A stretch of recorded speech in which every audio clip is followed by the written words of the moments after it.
Hello, college sports fans across the great state of Michigan and beyond. This is Union of the State, the only podcast delivering fan-driven insights into the hottest rivalry in college sports, the Michigan Wolverines versus the Michigan State Spartans.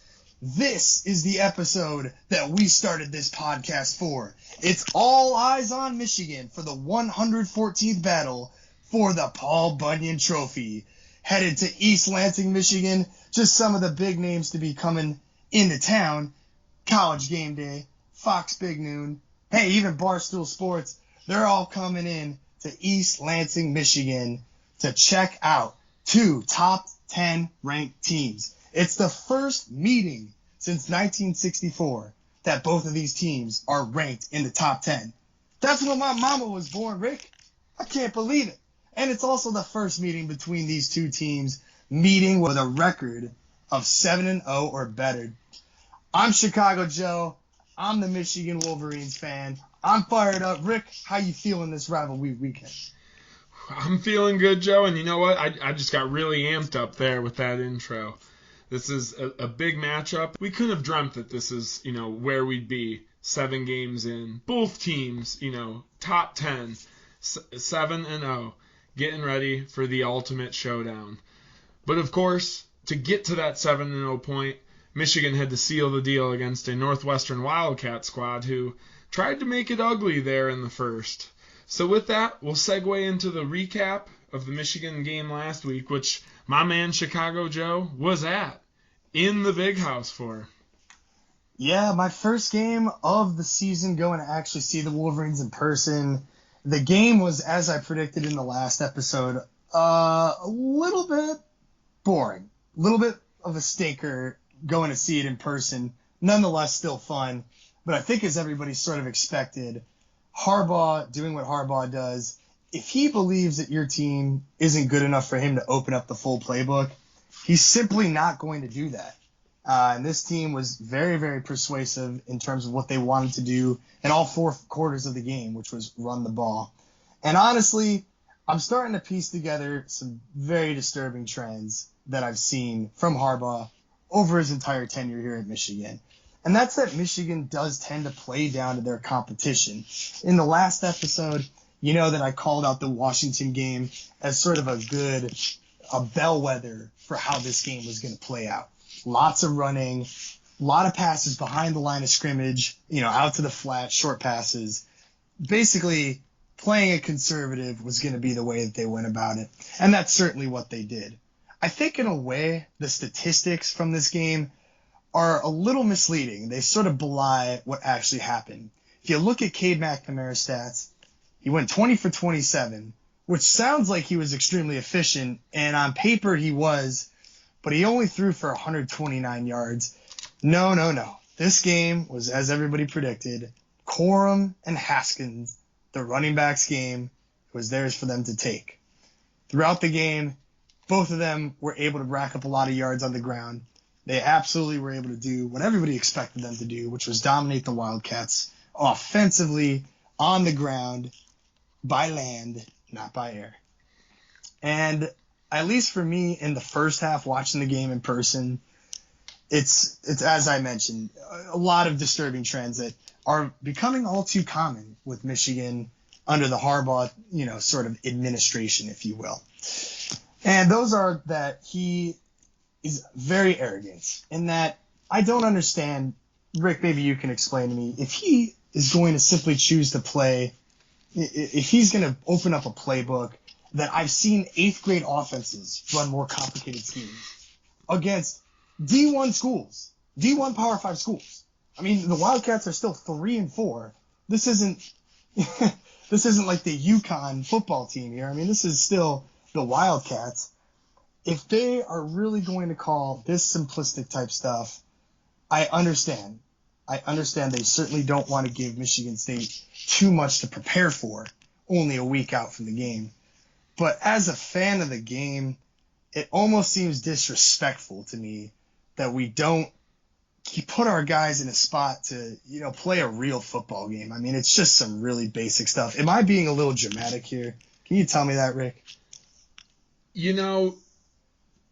I get where you're coming from, this particularly in the first half when you're looking at that game where it seemed, Northwestern, they gave the best shot they could, but Sure. And you knew on their end it wasn't going to last long. The talent level and just the overall coaching too.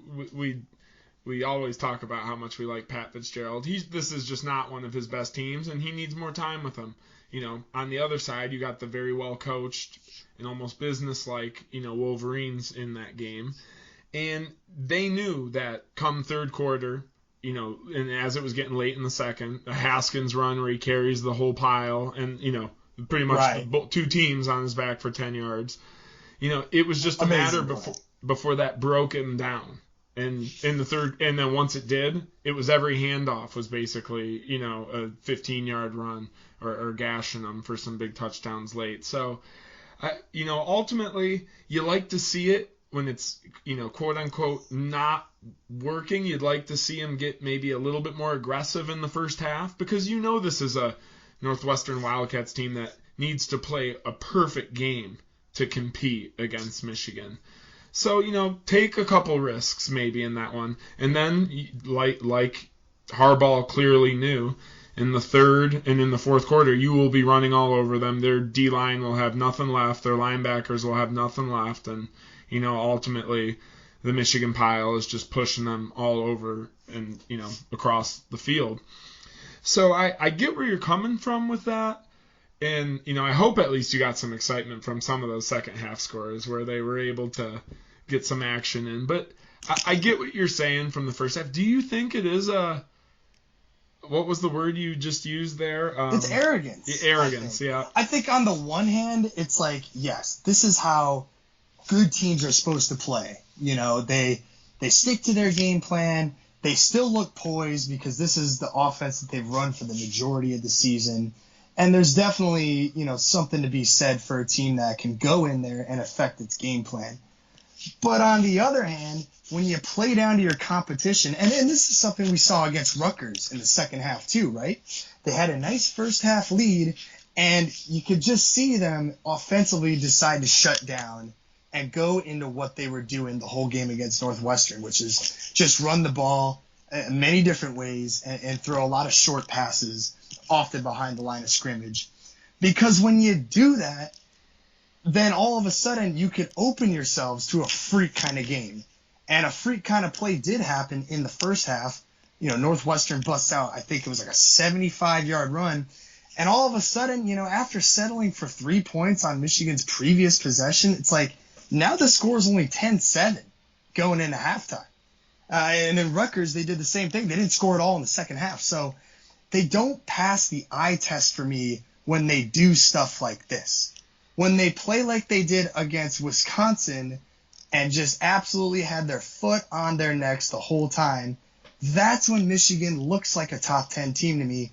They don't look like a top 10 team to me when they're doing what they're doing in the first half. Now, as you mentioned, second half, absolutely. That play with Haskins was an energizing play. I don't want to say a momentum change, but it certainly galvanized them. And I'll also say there's a 3rd and 5 on that drive. I believe, I don't know if that was the Haskins play or not, but yeah, they ran the ball and were able to just sort of continue a drive. And they never asked Cade McNamara to do anything. They stuck to the game plan. That's what we all expected. But damn, does it look ugly sometimes. And especially in person, it's just very, very, very simple to watch. And I keep saying it. I've seen high schools run more complicated offenses, seen flag football teams do it. This team isn't really putting McNamara in a position to fail. And as I've said before on this podcast many times, you can afford to fail against a team like the Wildcats. Why not give McNamara those chances to fail? And on the throws that McNamara did make downfield, he failed. And it was probably his worst game of the season, despite what the stats show. So, yeah, there's also that element, too, of saying, hey, maybe they gave McNamara those deep ball throws. He didn't look good, so they just shut him down entirely for the rest of the game almost. And that's not a good sign either. So, yes, even though the score looks really, really good for Michigan, a lot of the stats look really, really good, there's still some very concerning elements of this team to me, many which I've already seen before from Harbaugh and his previous teams. And so, obviously, we're going to get into the Michigan State talk here in just a sec, but it's not the prettiest of pictures for me. If you're actually watching the game, you'll see that Michigan doesn't really look like a number 6 team right now, especially at least with the way that they played this one. But obviously, more games to come, and including the biggest one so far. And, the biggest one so far, I think, is really highlighted in that, correct me if I'm wrong, but I would tend to think that this is the best team that either opponent is facing thus far when you're looking at Michigan or Michigan State. They're getting their best opponent, and position group-wise, they're probably playing, in some areas, I'd say maybe Michigan's played some teams with better cornerbacks than State, but I think this is probably the best D-line that they're going to play, the most dynamic offensive playmakers as a whole they're going to play, and possibly the best quarterback that they're going to play yet, even though unproven. And in the inverse of that, best running game Michigan State's going up against, best defensive line again that Michigan State's going up against. You could probably round it out with the linebackers, and Michigan has never, they've always had very skilled offensive weapons at the receiver positions. We'll get into a little bit more where maybe or as you've already alluded to, their biggest wild card is at the QB position. But, just to give you a little bit of glass half full, to put the cap on, us both being at this 7-0 mark and that game over Northwestern, I think it's just the Big Ten, middle of the season, starting all these teams, Northwestern, Nebraska, Indiana. They're trying to get their wins, and they're trying to take big shots at every team they can. So, being undefeated teams, being top 20 teams like we have been for the last, 2 to 3 weeks, if not longer, you're always going to have that target on your back. So you're getting the best shot from the mid-level players, across the nation too. So I get what you're saying, because I kind of sometimes feel that myself. I'm like, is Michigan State really number 7 or number 8? Are we legit? Yeah. But it's like, hey, more legit than anybody else right now, that's not ranked above us. So ultimately, yeah, you only can play the games on, put ahead of you, and you only play the teams that, are scheduled ahead of you. Obviously, Indiana thought, they scheduled us as their homecoming game, so that's the difference a year, makes in programs there. So it's just, obviously just with Miami and Washington probably on paper, not Wisconsin, which you just mentioned there, biggest wins, kind of, middling program, especially down south there with the Miami squad now. You hit the nail on the head. We don't get to choose who we play. I mean, or at least we don't get to determine how good that team's going to be when we play them. We both had a couple matches that, you guys had 2 ranked teams, Miami and Northwestern. They're not ranked anymore. And if you look at Michigan's schedule, none of the teams that Michigan has played is ranked anymore either. But there is something to be said, as you alluded to, for getting through those potential upset games when everybody's giving you your best shot. And that's what's been able to set up this magical week, and just a great time for this podcast in its inaugural year. And why don't we just get right into it? Because I can't contain myself anymore. Let's go. I'm done talking about the Wildcats. I'm Let's ready to talk talk shop. Paul Bunyan, baby. I'm talking Babe, the big blue ox, and swinging a big axe at a tree right now. Let's get into it. So, we're going to kind of kick this talk off with a little segment here where we're kind of, asking each other questions about the opposing teams. Obviously, we watch, and we, part of the reason of having this podcast was to know more about the opposing side when we can be really micro-focused in our diehard sports fandom. So, we'll just start bouncing off some questions, Joe, and I think the first one, I want to start with, at least, and I'll ask this in terms of Michigan, because it's been the overwhelming theme all year. Are they, yeah, they got a great run game, but is that all they got? Are they a little bit one-dimensional on offense? And I think, that when that all really started, possibly, or it was at the beginning of the season when Michigan lost its best wide receiver there in Ronnie Bell. Do you think that, do you think that the skilled players at wide receiver are, that much behind Ronnie Bell? Is it all to blame on the QB situation, or is it a little bit more of injury in there, or just, as I said, more related to the quarterback or the offensive play calling? A lot of levels to that question. Ronnie Bell, unfortunately, only had one catch for us the whole year. It was a 76-yard touchdown catch, so he made his mark when it counted. Undoubtedly, his loss is going to really sting this Michigan team, and it will sting them for the rest of the year.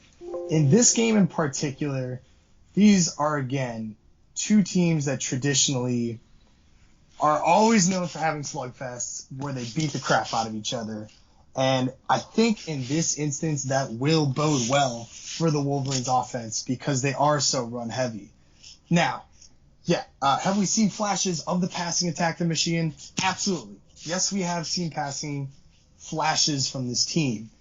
Whether that's going to come from Cade McNamara the whole game, or if they're going to try to incorporate J.J. McCarthy into this offense, they're definitely going to do it. It's just a matter of when it's going to happen and how much they're going to let McCarthy throw. So getting to the second part of your question here, are they going to basically take the training wheels off for McNamara? Yes, they have to. And they've shown that they've done it already. I certainly hope that they do that. And I hope that, again, Harbaugh is not so arrogant to believe that this 1970s, 1980s, run the ball on first and second down offense is going to be good enough to get the job done. Because as you've talked about on the show many times, the Michigan State front four is no joke. And they're not going to be able to just do whatever they want against the Michigan State defensive line. That would be arrogant to assume so. And I also think it would be a little conceited of Michigan if they didn't have a backup plan for that. So I do expect them to take the training wheels off for Cade. And I do also expect them to continue mixing in McCarthy. So far, they've basically used McCarthy as sort of a change of pace quarterback. They're actually letting run the ball a lot, which is kind of crazy. He's, I guess in that way, sort of like a Dylan McCarthy, McCaffrey. I'm getting the mix mixed up here. That's a tongue twister. Dylan McCaffrey obviously being Christian McCaffrey's younger brother who was on Michigan for a bit. Christian McCaffrey being the running back for the Panthers in the NFL. So all that to say, they've been using J.J. McCarthy sort of like a running back almost. I mean, he's only had 19 passes all year. I don't really call that getting him considerable game reps. He's not really getting a lot of experience with just 19 throws. So he still, in my eyes, hasn't really had any real experience, at least on the college scene. So for the most part, it is going to be up to Cade McNamara. They're going to take the training wheels off, but I've been saying I'm not really sure, Rick. I'm not really sure if he's going to be able to get us there. Looked good against Wisconsin, yeah, but he's definitely had some ugly, ugly games this year. Ugly. And last week is a perfect example. And so receiver depth-wise, you think the depth's there? It's the most of the blame kind of is towards McNamara and or him just not taking that step this year yet. So yeah, that was the third level of your question. I knew I was forgetting something. Oh, dude. Yes, the receiving core it's okay. There's no Heismans on this team to speak of. It's a Michigan receiving core. Probably, and still in my eyes, not one of the best we've had, even in Harbaugh's tenure. Just gonna say that in all honesty. There's been a lot of guys in the past that weren't leveraged too well, and we really could have used them now. Guys like Tariq Black or what have you. Obviously he was injured, but that's another situation. I think the main issue is the play calling, and the play calling reflects the capacity of our quarterbacks. And right now, if Cade is our starter, the plays do seem to have to be a little dumbed down, not because he's a dummy and doesn't have football IQ, but because he's not capable of making high-level plays yet. Does that make sense to you? And that's just what I see. In a way, it's yin and yang. You can't have good play calling but bad quarterbacking, and you can't have good quarterbacking if you have bad play calling. They both rely on each other to be in sync, and that's why I think a large part of the passing attack looks so ugly. The receivers aren't the best, the quarterback's not the best, and at the same time, the play calling for passing hasn't been the best either. So they're all kind of in perfect harmony. If they're able to click, that would be excellent, but there's a reason why this team is a run-first team, just based on the personnel and the play calling. This is a little bit general, but are you a Josh Gaddis fan? Again, hard to say. Like, when they made it, did you have high expectations and it's just kind of, been so-so, or have you kind of, have you kind of always been like, we'll see how this goes with it? No, my expectations were tempered because that's not the first time that Michigan had changed their offensive coordinator. And at the end of the day, it's undeniable that Harbaugh's fingerprints are all over this team's offense. Undeniable. For somebody that's such a quarterback whisperer, he certainly hasn't been able to develop any good quarterbacks, at least next-level quarterbacks. Meanwhile, Ohio State has had plenty of them. Fields, Barrett, and now C.J. Stroud's starting to settle down. But none to speak of for Harbaugh. They're basically changing starting quarterbacks every year. They haven't developed any. But all that goes to say is that if you can't develop a good quarterback, the play calling is really not going to matter that much. And again, I just don't have any faith, because if Harbaugh's at the top, he's going to be orchestrating this Bo Schembechler style of offense that has been basically his legacy so far here at Michigan. A return to the roots of college football when Michigan was the sole dominant team. But I just don't think that philosophy works anymore. I don't. And that's why I wasn't too excited for Gaddis, because he wasn't going to get Harbaugh to change that aspect of his identity.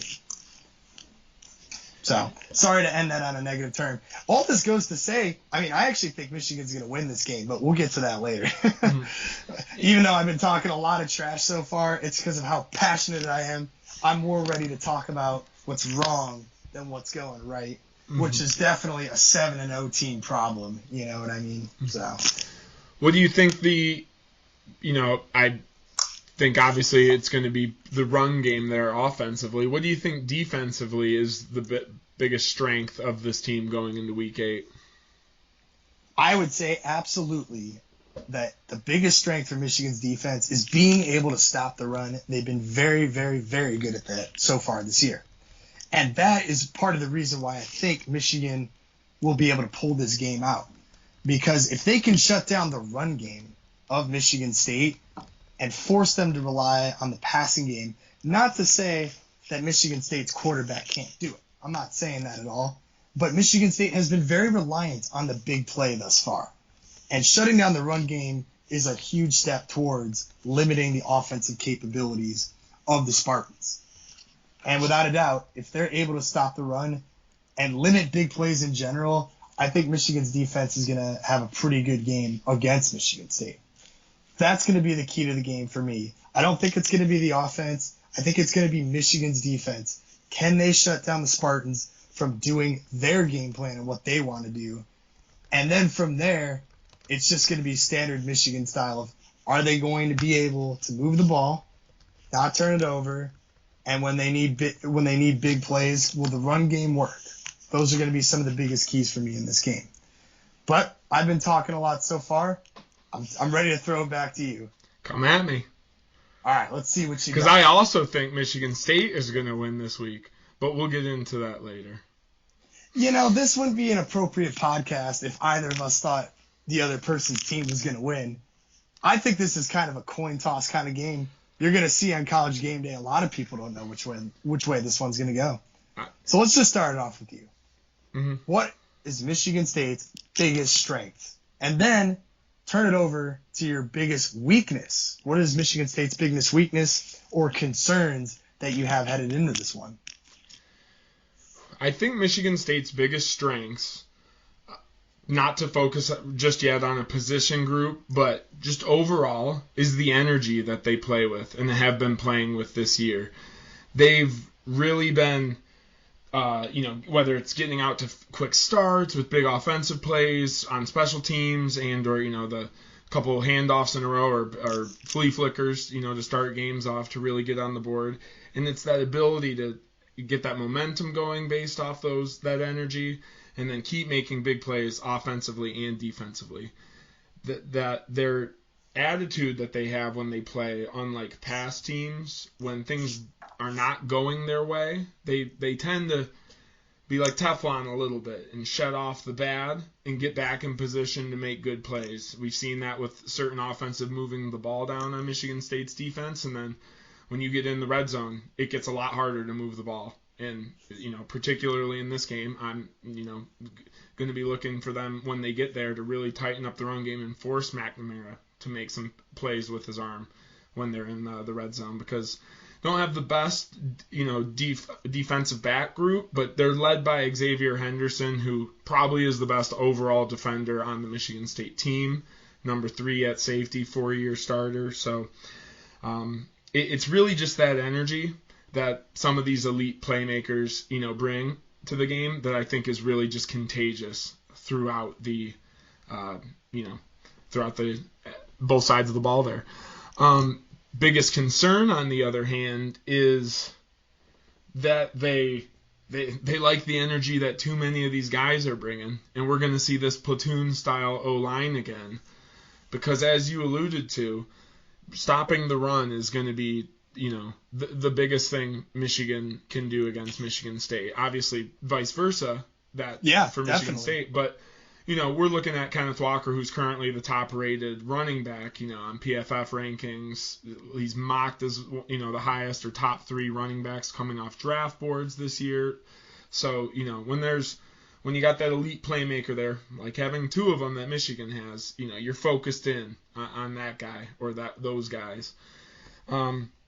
And if Michigan State's O-line cannot get the chemistry going, sync together between the interior, that's mostly who I'm concerned about. There are really good players in there who have really good moments, but it's just about getting them together enough so that we're not slowing down in the game. We're not having a quarter where we stall out and kick a field goal because we can't, push the ball and keep the pedal to the metal there offensively. I'm really... I've said it before, whomever gets the starting job, I've always felt that Samick was a little bit more ready for it in the middle there than Allen. But whoever's taking the lead there, you're the biggest concern from most Spartan fans there. I don't think it's the quarterback. Peyton Thorne has proven he can make big plays, especially when he's got the balanced offensive approach that we'll talk about a little bit more when it comes back to the keys to victory there for Michigan State. But, yeah, biggest concern is definitely on that offensive line rotation. Yeah, that's a good point, because both of these teams, in typical Big Ten style, they draw a lot from their run games. And certainly with Michigan State having Kenneth Walker, I mean, what more do you need to say? You can get a lot going off of a good running game. But even the best running backs still need an offensive line. So I agree with you. That's going to be important to see. And if Michigan State has an offensive line that already has question marks sort of going into the game against what I believe is one of Michigan's greatest strengths, their defensive line, that's a huge matchup right there, just right away, right out of the gate. Michigan, yes, they love to rely on the run. It's going to be telling to see when there's some huge situations in the game. 3rd and 2, 3rd and 3, 3rd and 1, 4th down plays in short yardage. Can Michigan trust their run game? They're very, very likely to. So stopping the run for both teams is going to be absolutely critical for totally different reasons, obviously, as I mentioned, because Michigan has a lot of question marks at its quarterback position, whereas I don't think with Thorne you're really going to be worried about that as much. But on to the other side of that, if we can't get the run game going, is Thorne feeling confident in the pocket? Is he able to make plays downfield? because that, that'll buy those Michigan, defensive backs the most time in the world there if they're making Peyton Thorne's life hard in the middle. So it all starts in the trenches, as I'm sure any Big Ten coach really likes to say. There's no shying away from how good we both feel our respective defensive fronts are. So what's that going to look like as they're pressuring, these quarterbacks and ultimately these running backs into having to be the elite playmakers they are or aren't? Sounds good. Let's move on to the next question. Under the radar players. Rick, for the Spartans, who's somebody that I haven't heard of that I should hear about from you and that I should watch for this Saturday on both the offense and defensive side of the ball? Well, offensively, everyone would point to the running back, the good wide receivers, or the quarterback. But, I'm going to highlight a guy who, when he's doing the little things right, State has seemed to have some of their best success offensively this year, and that's Connor Hayward, who has moved to that H-back, fullback, type position.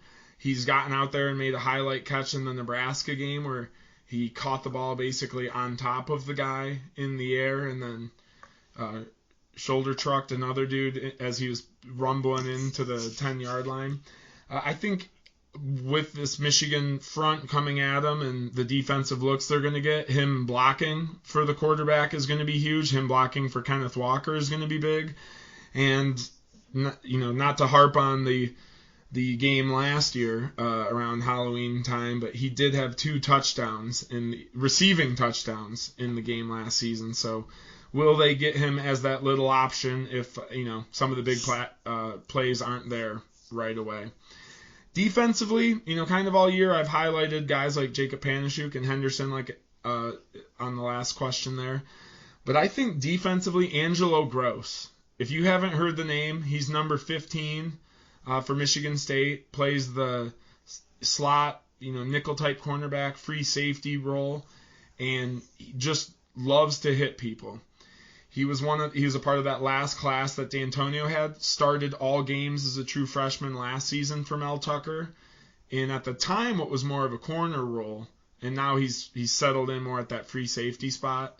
But he's a guy who just under the radar does the right things. He's had a couple games where he's had 15 solo tackles on the year, or 12 solo tackles on the year, so he's gotten past that 10 mark. And then also he will blitz from time to time, but all around, he is just a guy who likes to let the truck stick go, the old Madden style way there. So Angelo Gross is the guy I'm pointing to. Now let's flip that over to you because as I mentioned, there's 2 running backs that would be easy to name, but offensively, who is the under the radar player to watch in this game for the Michigan Wolverines? Yeah, I think it's gonna be Cornelius Johnson, which he's not too under the radar. He's our best receiver in Ronnie Bell's absence for sure. But the reason I want to call him out is because the Michigan passing game itself is under the radar. I mean, you think of a plane, right? It's on the radar when it's in the air. They're not in the air ever, it seems like. So, in general, the entire passing game just goes completely unnoticed. And I think Cornelius Johnson, I'm going to look for him because he had a big game against Wisconsin and made some really great plays and stood out. But other than that sort of offensive, passing exposition that Michigan put on in Camp Randall, they've certainly been a lot quieter. So I'm going to look to him. He is the best receiver on the team, in my opinion. I want to see him act like it. He needs to do what Donovan Peoples-Jones did a couple of years back in 2019. I was actually at that game. That was also, for the most part, a pretty low-scoring game, 21-7 Michigan. And if you'll recall, Donovan Peoples-Jones had a really, really big passing touchdown against Michigan State in the second half that broke that game open and allowed Michigan to come away with the road victory. That's what they need here. Everybody's going to be focused on Hassan Haskins and Blake Corum, our 2 running backs. Can Cornelius Johnson be the next best alternative and make plays for his quarterback? Because Lord knows somebody's got to make him for this guy. That's who I'm looking for. is Cornelius Johnson to be the number one receiver on this team.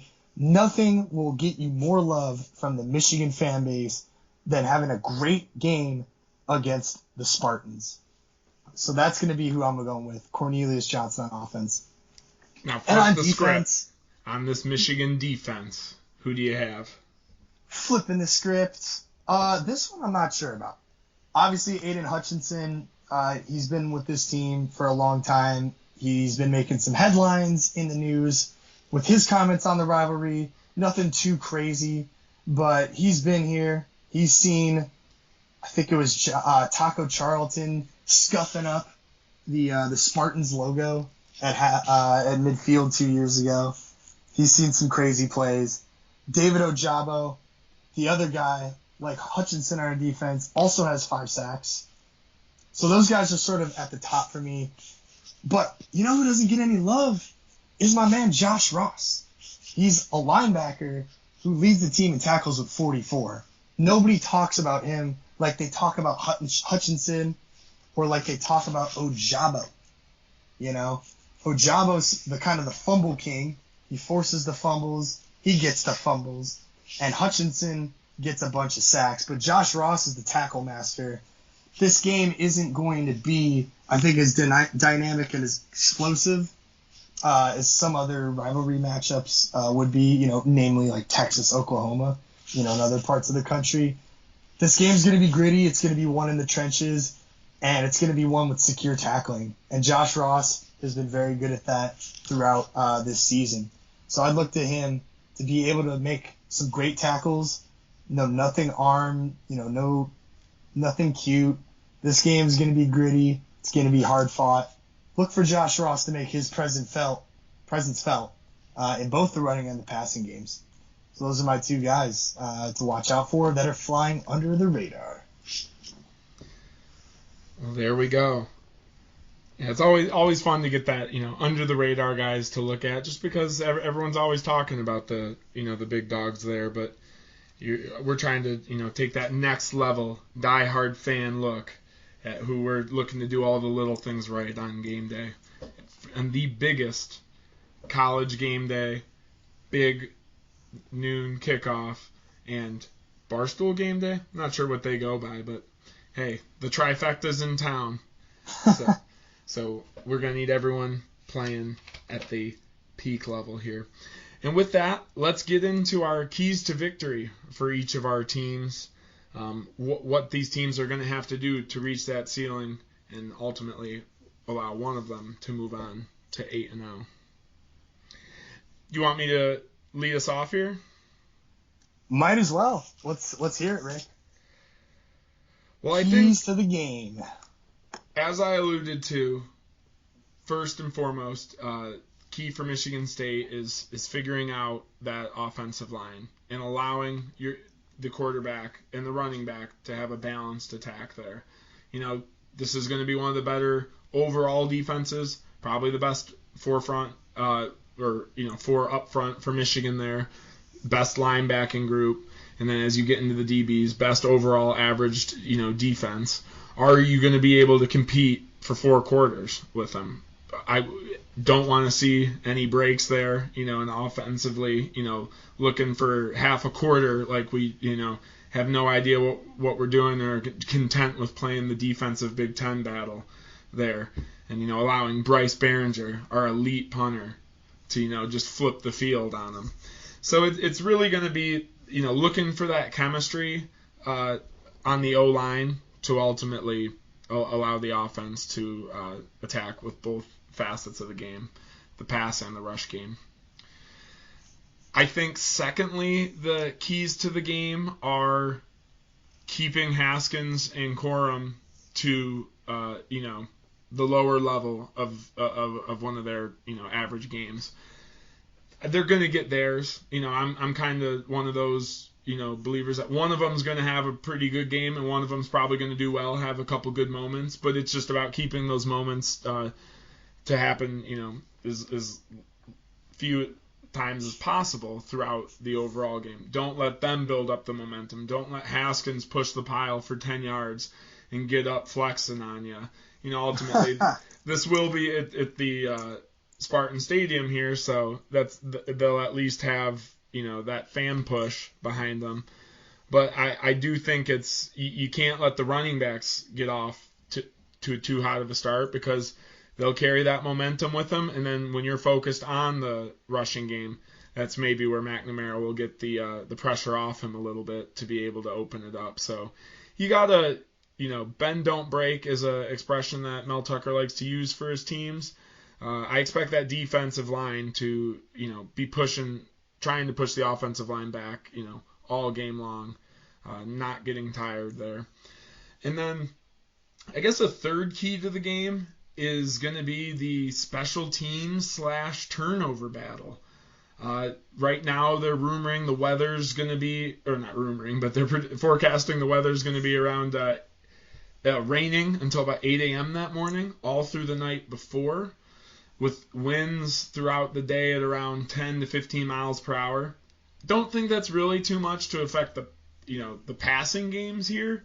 But I do think, you know, as we get in these tough Big Ten, you know, scrums down towards the red zones, kicking field goals could get a little tough. You know, we saw Matt Coughlin kick a 51-yarder last week, of course tying his record long 51 at the Big House last year. Is this the best environment to be booting those balls? Same with the punting game. If it is turning into a defensive battle, are the punters going to have the ability to flip the field on it? So I think, you know, not to pick offense, defense, and special teams there, but just with the way it's going, I do kind of foresee this being a tighter game. I do think there can be some scoring, but I do think it ultimately will be within possession most of the game. So ultimately, let's go turnover battle there. Not turning the ball over, not making poor mistakes when punting and or, you know, trying to kick field goals and ultimately surrendering the ball on downs there. It'll be this isn't going to be any 2016, 2017 rain game, but, you know, there will be some weather out there. Yeah, and I was at that 2017 rain game too, and God bless John O'Corn, but that was such a brutal game to watch, especially with the weather. But getting into my three keys, the first one I'll just keep short and sweet, and I've said it already. The running game for both teams. Michigan loves to run the ball. If they're not able to get it on the ground, how is that going to affect the passing game? Because I certainly don't want to confront that reality, but it's likely to happen at some point in the game, probably early on, where Michigan's just not going to be able to get the same utility that they usually do out of their running game against inferior teams. It's going to be completely different, having to face the Spartans in their front four. And conversely, with stopping the Michigan State run game, that's going to be huge. Kenneth Walker is a playmaker, and he's a play wrecker. He will wreck Michigan's game plan if they're not ready for him. I know that they are going to be ready for him. If they're not planning for him, then the game's over before it even begins. Second point is Harbaugh's play calling. And no, I did not mean to say Josh Gaddis. Harbaugh's play calling, because I talked about it in this episode. Harbaugh is absolutely going to be able to influence the direction that the Michigan offense takes. And a lot of that also has to do with which quarterback he's inserting into the game. What's going to happen if Cade McNamara throws an early pick or fumbles the ball or just in general doesn't look good at all? And you can just sort of sense that the Spartans are baiting McNamara into throwing the ball, which is exactly what they did against John O'Corn in that 2017 game that you mentioned. And that ultimately exposed our entire offense as a sham. The play calling is going to be huge. If they put McNamara in spots to succeed early on, build his confidence, that's going to allow the playbook to open up naturally as the game progresses. That's going to be a huge element for me. And the second portion of the play calling is which quarterback they're going to put in. And that's not something Gaddis has much influence over. At least he doesn't have the final say over it. Harbaugh gets to choose when he wants McCarthy to come in. They could have him in for a couple gimmick plays, and I'm sure they'll likely do that. But as I mentioned, what if McNamara struggles early on? Are they going to have the confidence to just yank out McNamara, similar to Oklahoma did with Rattler in their rivalry game against Texas? Are they going to have the confidence to put in the freshman in a huge game when, as I've alluded to before, McCarthy really hasn't had consistent reps, and especially hasn't had consistent reps in meaningful games during crunch time moments? Those are two huge moments for me. Which quarterback they go with, and ultimately what plays are called with the quarterbacks that are inserted into the game. And the third piece that I want to mention are Jim Harbaugh's skeletons. Against rivals, he has a very poor record. He's 3-3 against Michigan State. Last year, Michigan was a 21-point favorite against Michigan State, blew the game at home. We all know about that, how Dennis the Menace Rocky Lombardi came in and embarrassed him. Old Rock. But in addition to old Rocky coming in and ruining Harbaugh, Michigan is also 2-12 against teams that are ranked in the top 10. And no surprise, we've been talking about it the whole episode, Michigan State is ranked just behind Michigan at number 7. So those two aspects right there are not boding well for Harbaugh. Thankfully, Michigan is coming into this game as a 4.5-point favorite on the road. So I don't need to bring up Jim Harbaugh's record against underdogs, which he finally broke the winless streak this year against Wisconsin. So in general, there's a lot of different pieces from Harbaugh's past that I hope don't haunt Michigan in this game. This isn't really a key to the game so much as it is a storyline, but it's going to be telling to see how Michigan comes out and starts this game, because I know Michigan fans like myself are going to be rolling their eyes very quickly into the game as soon as it starts going south, because we've seen how this goes before. We've had our hearts ripped out by our rivals so many times, not just Ohio State. Michigan State's done it as well. There's so many skeletons in our closet. And how appropriate for a game held on the eve of Halloween to confront the ghosts of the past. Michigan versus the Spartans. This is it. I mean, this has got to be the most high-profile Michigan State game that I've seen in my life. And I think it's only appropriate, Rick, that we've been able to cover it in the level of detail that we've done so far. Those are my 3 keys to the game. I'm going to turn it over to you for final last words, but I'm just excited to see how this game goes. And, best of luck to whichever of us is going to be feeling the blues for episode number 10 coming next week. I was going to say, it may be hate week, but in the end, it's all love over here, my friend. Let's get into quickly. I want to ask you what your prediction is before I have one more question to kind of pose to both of us. And you kind of alluded to it there, but you said you believe Michigan's going to win this game. How do you see it going today? And we are recording this, full disclosure. We're on Tuesday evening here, the 26th. So a lot can change mentally, during rivalry week and how we're feeling. But couple nights out, Chicago Joe, what's your prediction? I'm going to go 27-21 Michigan. Michigan's kicker, I don't shout him out as much as you shout out your guys' kicker, but Jake Moody's a pretty good kicker. I think his 2 field goals extra are going to be the difference in this one. 27-21 Michigan. Well, have you seen the mullet on our kicker? I have, and that's where he gets all his power from. I can't say anything about that.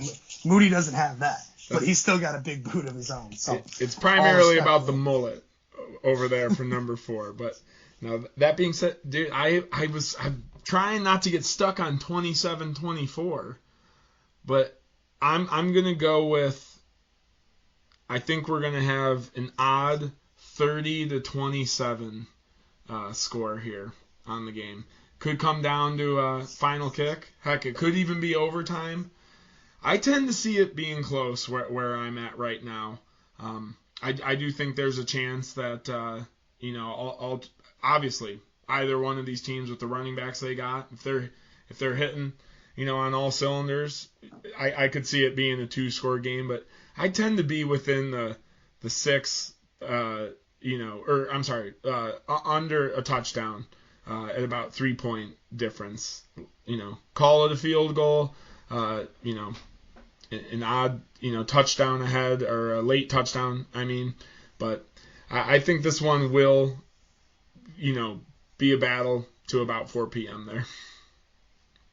Sounds good to me. I mean, I think it's going to be close, too. We just have a difference. I mean, sounds like you think Michigan's also going to get 27 points, so we can agree on that. And how appropriate is that is sort of what the title of this podcast alludes to. I think it's going to be fun, and it's weird. I have like an uncanny confidence in the game where I'm, and I think this is the last question I want to pose. Is there a lot of pressure on this one ultimately for Jim, or do you think if it's a good game like we're alluding to, close, hard-fought battle where both of them flashed some high-level ability, this is one that we can each, turn around from and give Penn State, a beating in a couple weeks respectively for both programs as we, move to the big dog in Ohio State?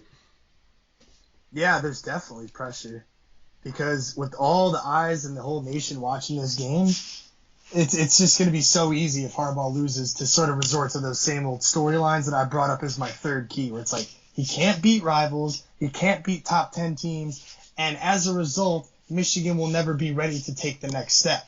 Now, I still think if they lose this game with the way that Penn State's season has just dropped out from under them after a 9-overtime loss to Illinois, good grief, I think we'll still be able to take them. And then it's just up to the Ohio State game. But at that point, it's like I've seen all I need to see, and I just have no more faith, even if I had very little faith to begin with, that Michigan could beat Ohio State and make it into the Big Ten championship game. And the cycle repeats where it's like another team of Harbaugh has promise, but because he can't beat the rivalry teams, nothing ever gets accomplished. They never take the next step up. So, yeah, there is a lot of pressure on this game because for the most part, it's must win or the season is over. The postseason, in that sense, is over. And as you alluded to, I think Michigan State, they are going to have a little more freedom. But there's always pressure because this is a huge rivalry game. And let's not beat around the bush here. This is a bigger game for Michigan State every year than it is for Michigan because Michigan is always their biggest game is against Ohio State. I'm sorry to say it. Michigan versus Michigan State can kind of be looked at as an afterthought compared to the other rivalry game, which is the game at the end of the year. Well, so for that reason, there's more pressure for Michigan State, but simultaneously more motivation to get the job done. Well, that's fair. You haven't beaten them in a long time, so I get why you'd focus more on that one. We've been there, done that, so, it's not that big of a deal for us anymore. I know. This is the biggest game to them of the season. I do think Tucker will have them in the mindset that every game will be, as Jim Harbaugh. These are well-coached, players ultimately, but this one's a little bit special as we're hearing all the extracurriculars, popping up. I'm sure you're getting some friends texting you, or at least hearing of friends who are going out to the games there. All eyes will be on the city of East Lansing for this one. This is what makes college great because every game just means more. It's not like in football where you could have an under 500 record and still make the playoffs. Losing one game is enough to lose the whole season. It really is. And this is critical for positioning in the Big Ten East. Mm-hmm. And it all starts, like you said, in East Lansing on the battle for the Bunyan, baby. Big-time players make big-time plays. And with that, we say thank you for listening to the first rivalry episode of the Union of the State podcast, the only podcast where you get dual coverage of the Michigan State Spartans and Michigan Wolverines. I'm Good Guy Rick. I'm Chicago Joe. And we appreciate you listening. Please like the video, share it with your friends, hit us up in the comments section, and subscribe to the channel. As always, go green. And go blue.